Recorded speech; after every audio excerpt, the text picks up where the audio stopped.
maka perbuatan demonstrasi ataupun tunjuk perasaan ataupun piket bukanlah satu perbuatan yang termasuk di dalam istilah burah. Kerana burah dia perlu melibatkan kepada peperangan ataupun perang di antara satu sama lain yang melibatkan kepada tindakan pembunuhan. Jikalau ia melibatkan tindakan pembunuhan ataupun peperangan yang dilancarkan, maka itu yang disebut sebagai pemberontak ataupun pemberontakan. Kemudian yang kedua, muslimin yang hadirin mukminin sekalian, Ibnu Abbas menyebut bahawa Nabi sallallahu alaihi wasallam telah bersabda, dengan maksudnya sesiapa yang melihat pemerintahnya melakukan satu-satu keburukan, maka hendaklah dia bersabar, kerana sesungguhnya orang yang meninggalkan kumpulan yang ramai walaupun sejengkal, maka matinya adalah mati secara jahiliyah. Dan hadis ini adalah hadis muttafaqun alaih yang disebut oleh Imam Asy-Syaukani. Hadis muttafaqun alaih maknanya hadis yang disepakati oleh Imam Bukhari dan Imam Muslim. Hadis ini menunjukkan kepada kita bahawa jikalau rakyat melihat pemerintahnya melakukan sesuatu perbuatan yang dianggap sebagai buruk ataupun silap, maka hendaklah rakyat itu bersabar dengannya. Kerana apabila rakyat itu menderhaka kepada kerajaan, maka ianya dianggap sebagai mati sebab dalam keadaan jahiliyah. Kalau dia mati, dianggap sebagai mati dalam keadaan jahiliyah. Saudara-saudara kaum muslimin sekalian, hadis ini yang kerap kali disalah anggap oleh sebahagian di kalangan para ilmuwan, sehingga menyebabkan seolah-olah hadis ini menjadi satu hadis yang memberi pembelaan ataupun melindungi kerajaan untuk terus melakukan kezaliman. Sebenarnya hadis ini menunjukkan kepada kita bagaimana Islam mengajar kepada umatnya supaya tidak menghadapi pihak berkuasa dengan kekerasan, kerana ia boleh menimbulkan keburukan yang jauh lebih parah daripada itu. Maknanya seperti ini. Katalah jikalau saudara-saudara sekalian terlibat dalam satu demonstrasi, maka pihak polis akan menggunakan kuasanya untuk menggari dan menangkap atau menahan tuan-tuan dan membawa tuan-tuan ke balai polis. Berdasarkan hadis ini, walaupun keluarnya rakyat secara beramai-ramai kerana ingin membantah sebarang salah laku ataupun keburukan yang dilakukan oleh pihak berkuasa, ataupun sebagaimana yang dilakukan oleh kaki tangan bank yang keluar berpiket kerana menuntut gaji yang lebih, ataupun kerana hak mereka diabaikan oleh majikan mereka yang terdiri daripada bank-bank tertentu. Tiba-tiba datang pihak berkuasa, yakni pihak polis, menangkap dan menahan tuan-tuan, membawa tuan-tuan ke balai polis dan sebagainya. Maka berdasarkan hadis ini, hendaklah bagi rakyat itu mematuhi undang-undang yang ada. Dengan mematuhi undang-undang yang ada, dengan maksud bahawa apabila pihak polis menangkap tuan-tuan, hendaklah tuan-tuan mengikut pergi ke balai polis dan menggunakan hak tuan-tuan sebagai rakyat, mengambil peguam dan sebagainya, ataupun menggunakan ilmu yang tuan-tuan ada berkenaan dengan undang-undang, hak tuan-tuan sebagai warga negara, dan mempertahankan hak tuan-tuan di mahkamah dalam perbicaraan dan sebagainya. Islam tidak mengajar tuan-tuan untuk menentang, membunuh ataupun mencederakan anggota polis. Maka itu adalah tindakan yang bertentangan dengan ajaran Islam. Islam tidak mengajar tuan-tuan untuk mengambil tindakan kekerasan terhadap pihak polis, kerana itu akan mengundang keburukan yang jauh lebih besar daripada keburukan asal, di mana isu asalnya ialah berkaitan dengan gaji, berkaitan dengan kos sara hidup dan sebagainya. Maka tindakan kekerasan terhadap pihak berkuasa, dia akan menimbulkan satu lagi masalah yang lebih besar.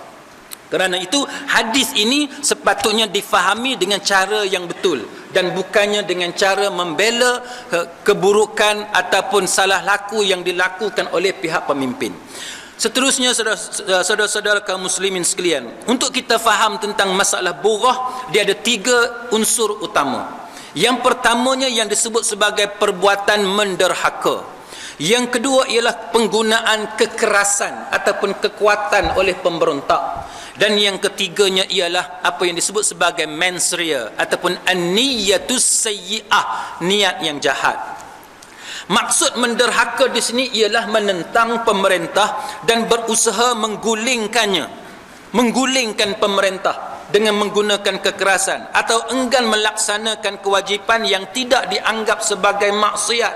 Contohnya lampu merah, sepatutnya kita tidak melanggar lampu merah, tetapi kita melanggar lampu merah, itu yang dianggap sebagai menderhaka ataupun menyalahi undang-undang.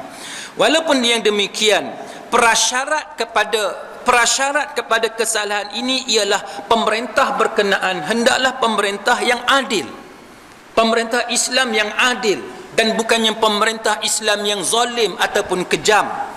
Walaupun keadilan itu dianggap sebagai syarat bagi pemerintah yang boleh bertindak terhadap pemberontak, tetapi menurut pendapat yang rajih bahawa dalam kesemua mazhab yang empat, bahawa haram juga melakukan penderhakaan ke atas pemerintah yang fasik walaupun dengan tujuan melaksanakan amar ma'ruf dan nahi mungkar. Maknanya, tuan-tuan, berdasarkan mazhab yang empat, tuan-tuan tidak dibenarkan menggulingkan kerajaan secara kekerasan. Walaupun kerajaan itu melakukan maksiat, yang tuan-tuan boleh lakukan ialah menukar kerajaan melalui proses demokrasi, melalui undi yang ada kepada tuan-tuan. Itu yang dibenarkan, saluran yang sah berdasarkan undang-undang.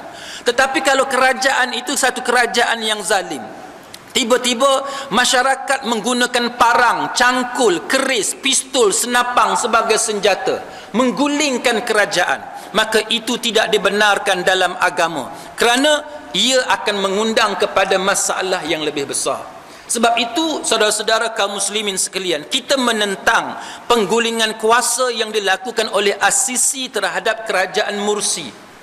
Jikalau benar sekalipun Mursi melakukan kesalahan, pihak tentera haram hukumnya ke atas pihak tentera untuk menggulingkan Presiden Mursi. Tetapi itulah realiti yang sedang berlaku di Mesir pada hari ini. Dan itulah juga pengajaran yang perlu kita ambil dalam masyarakat kita, bahawa sebarang rasa tidak puas hati hendaklah disalurkan dengan cara yang sah melalui undang-undang. Tetapi kita perlu ingat bahawa ada perbezaan di antara buruh dan juga demonstrasi. Demonstrasi perkara lain, buruh perkara yang lain. Kemudian hendaklah menjadi syarat melakukan nahi mungkar itu jangan sampai menimbulkan kemungkaran yang lebih besar. Ini sebagaimana yang saya sebut sebentar tadi. Kita ingin menghalang kemungkaran, tiba-tiba menyebabkan berlakunya pembunuhan, kehilangan nyawa, pertumpahan darah yang jauh lebih serius daripada masalah yang asal. Itu tidak dibenarkan dalam agama. Dan berdasarkan isu politik, rakyat boleh memecat pemerintah. Rakyat boleh memecat pemerintah atau menggulingkan pemerintah berdasarkan kepada keadaan-keadaan tertentu, seperti kerana pemerintah itu fasik, zalim dan tidak berlaku adil. Tetapi janganlah tindakan penggulingan itu menimbulkan fitnah yang lebih besar. Sebab itu bila kita membincangkan isu ini, antara elemen yang perlu diberikan pertimbangan oleh rakyat ialah apakah penggulingan itu akan mengundang padah yang lebih besar. Jikalau risiko yang timbul akan menyebabkan padah yang lebih besar, impak yang lebih buruk, maka itu tidak dibenarkan dalam agama. Tetapi jikalau penggulingan kuasa itu tidak menimbulkan impak yang lebih buruk, yang lebih besar, maka barulah dibenarkan dalam agama. Tetapi mengikut pendapat yang kedua dalam syariat Islam, sebagaimana yang disebut oleh Al-Farra dalam kitabnya Al-Ahkamus Sultaniyah dan Al-Hattab dan sebagainya, dinyatakan bahawa bagi menjaga apa yang disebut sebagai akhafud darurain, seseorang pemerintah itu boleh digulingkan atau dipecat dengan sebab-sebab yang disebutkan tadi. Misalnya kerana kezaliman yang berterusan dan rakyat mempunyai kemampuan untuk menggulingkan kerajaan, maka ianya dibenarkan berdasarkan kepada akhafud darurain. Akhafud darurain maknanya ialah jikalau penggulingan ataupun pemecatan kerajaan itu impaknya lebih ringan, maka itu dibenarkan dalam agama. Tetapi jikalau penggulingan kuasa itu menyebabkan pembunuhan, menyebabkan kucar kacir, huru hara dalam negara, maka agama tidak membenarkan hal ini. Kerana itu dalam soal seperti ini, orang-orang awam tidak boleh membuat keputusan. Keputusan perlu dibuat oleh pemimpin, oleh orang yang berilmu, oleh orang yang lebih faham tentang seluk-beluk dalam soal agama. Kemudian para fuqaha juga mengatakan bahawa para penderhaka ataupun pemberontak tidak boleh diperangi sebelum disoal siasat terlebih dahulu, sehingga mereka itu memberi sebab kenapa mereka menderhaka atau memberontak.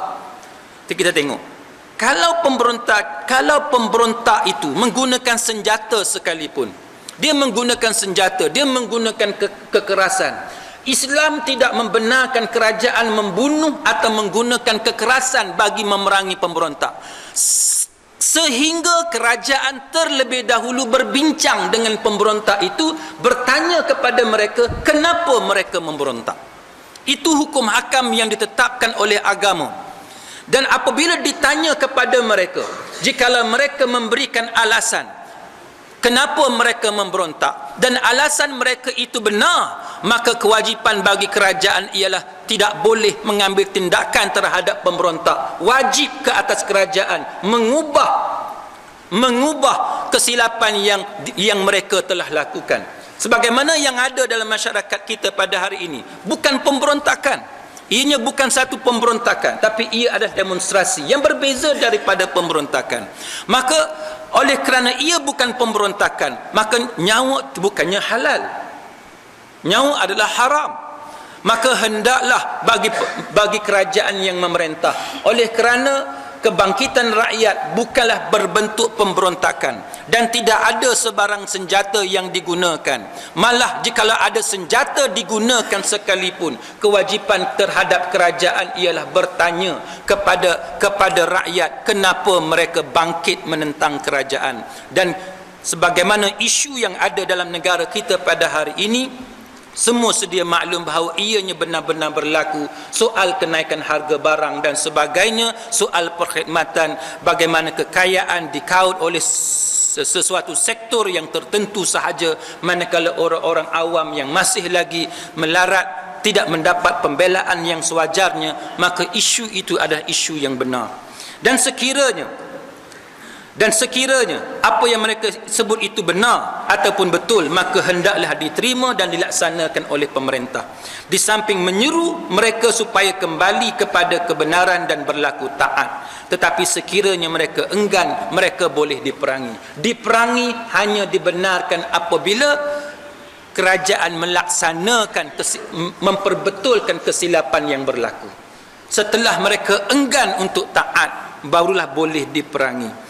Kerana itu disebut bahawa fa aslihu bainahuma fa im baghat ihdahuma, jikalau salah satu daripada dua golongan itu melampaui batas, maka perangilah golongan yang melampaui batas itu sehingga dia hatta tafi'a ila amrillah, sehingga mereka patuh kepada perintah Allah Subhanahu wa taala. Jadi saudara-saudara kaum muslimin sekalian, sebagai akhirnya jenis-jenis pemberontakan dan penderhakaan itu dibahagikan kepada tiga. Yang pertamanya ialah pemberontak yang tidak mempunyai asas ataupun alasan untuk memberontak. Itu golongan yang pertama, pemberontak yang tidak ada alasan, yang mana alasan yang ada hanya dibuat-buat. Yang keduanya pemberontak yang mempunyai asas kepada pemberontakan tetapi tidak mempunyai kekuatan, dia tidak ada senjata. Saudara-saudara kaum muslimin sekalian, seharusnya pihak berkuasa jujur dalam perkara yang seperti ini. Umpamanya, janganlah adanya perbuatan recycling parang-parang ataupun kapak. Jikalau rakyat yang keluar beramai-ramai tidak membawa sebarang senjata, maka jangan dicipta bukti, kerana itu akan disoal oleh Allah Ta'ala lantaran berita dusta yang kita lakukan kepada saudara seagama. Jikalau rakyat keluar tidak membawa sebarang senjata, maka nyatakanlah bahawa mereka memang tidak membawa senjata.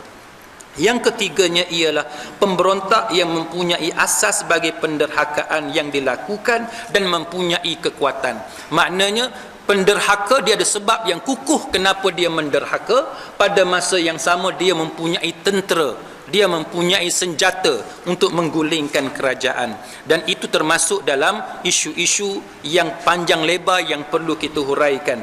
Tetapi sebagai kesimpulan dalam waktu yang ringkas ini, apa yang saya boleh tekankan kepada saudara-saudara sekalian ialah bahawa kerajaan hanya boleh memerangi rakyat yang benar-benar memberontak dalam erti kata yang sebenarnya. Itu yang pertama. Dan hendaklah dibezakan pemberontakan dengan demonstrasi dan satu lagi piket. Itu perkara yang sangat berbeza. Itu yang pertama. Yang keduanya ialah pemberontakan yang dibenarkan oleh syariat kepada kerajaan untuk memerangi pemberontakan itu mestilah pemberontakan yang mempunyai kekuatan dari sudut senjata. Jikalau rakyat yang keluar hanya mempunyai air mineral pada tangannya untuk menghilangkan rasa dahaga, membawa tuala-tuala kecil bagi mengelak peluh yang ada, itu bukan senjata. Kecuali jikalau rakyat yang keluar itu membawa M16, membawa Kalashnikov, membawa Molotov cocktail, membawa bom api dan sebagainya, itu barulah boleh dinamakan sebagai senjata, ataupun parang, ataupun lembing dan yang seumpama dengannya. Moga-moga dalam sesi yang ringkas ini serba sedikit kita dapat mengambil pengajaran daripadanya. Wallahu a'lam. Wassalamualaikum warahmatullahi wabarakatuh.